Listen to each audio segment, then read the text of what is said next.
2008 में मुंबई में हुए आतंकी हमले के मुख्य साजिशकर्ता तहुवर राणा के भारत प्रत्यर्पण को लेकर देश में राजनीति भी शुरू हो गई है।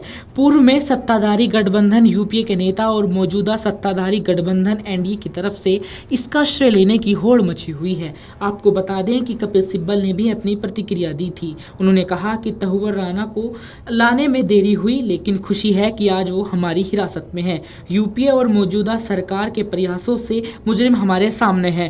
तहुवर राणा से पता चलेगा कि मुंबई अटैक में कौन कौन शामिल थे। मैं इसके लिए यूपीए और अपनी सरकार यानी मौजूदा सरकार को मुबारकबाद देना चाहता हूं। इस तरह कपिल सिब्बल ने यूपीए और मौजूदा सरकार दोनों को क्रेडिट दिया।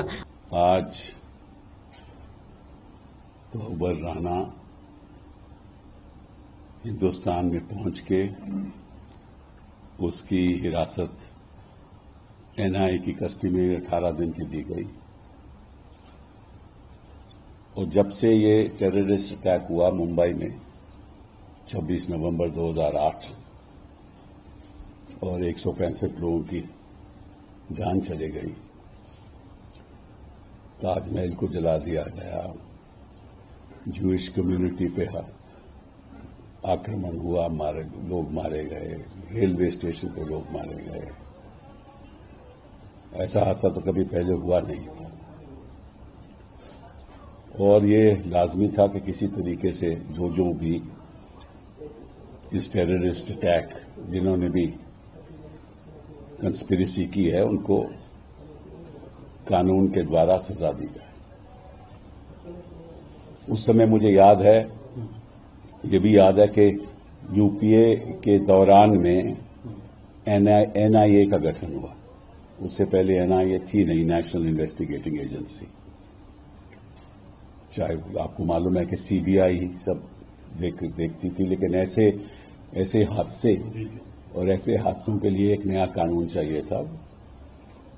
और मुझे याद है कि उस समय मेरा ख्याल चिदम्बरम साहब होम मिनिस्टर थे, तो एनआईए का गठन हुआ और फिर क्योंकि ये हादसा हुआ था तो एक केस रजिस्टर हुआ 11 नवंबर 2009 में एनआईए ने रजिस्टर किया, जिसमें आरोपी दिखाए गए डेविड हेडली और तहुवर राणा और साथ साथ में जिनके नाम हमें अभी तक हमें मालूम नहीं है।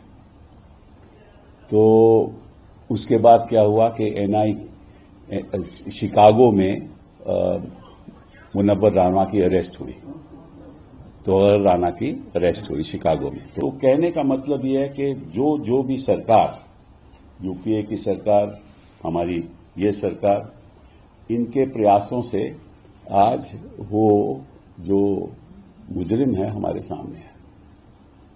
अब उससे पता चलेगा कि कौन इसमें शामिल है, क्योंकि सभी को मालूम है कि ये कंस्पिरेसी केवल डेविड हेडली और तहुवर राणा की नहीं थी, इसमें कई और शामिल होंगे और हैं।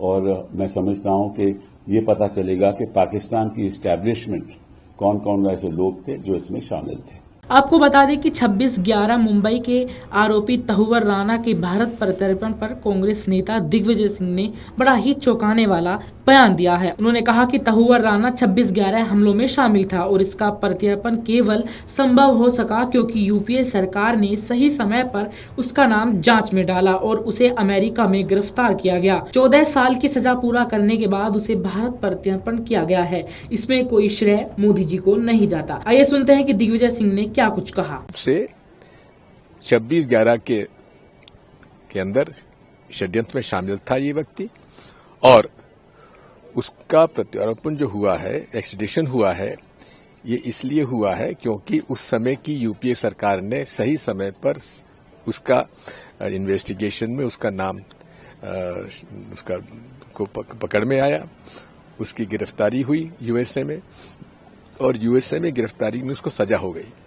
14 साल की सजा थी। 14 साल की सजा काटने के बाद उसका प्रत्यारोपण हो गया। इसमें कोई श्रेय मोदी जी को नहीं जाता। वो कहते हैं कि बीजेपी कांग्रेस ने वोट की राजनीति के चलते दबाव कम बनाया और इसके चलते इतना टाइम लग गया। वो झूठ बोलते हैं। टाइम इसलिए लगा क्योंकि अमेरिका ने उनको उसे राणा को 14 साल का उसको कैद का आरोप दिया था, उसका आदेश था। जब तक 14 साल उसकी पूरे नहीं हो जाएंगे सजा के, तब तक प्रत्यारोपण हो नहीं सकता था। वो पूरे हो गए, प्रत्यारोपण हो गया।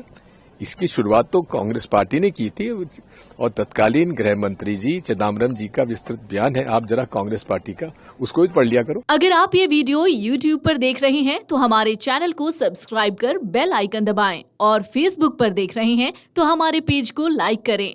8 मिलियन प्लस सब्सक्राइबर, आपके इस भरोसे के लिए बहुत धन्यवाद।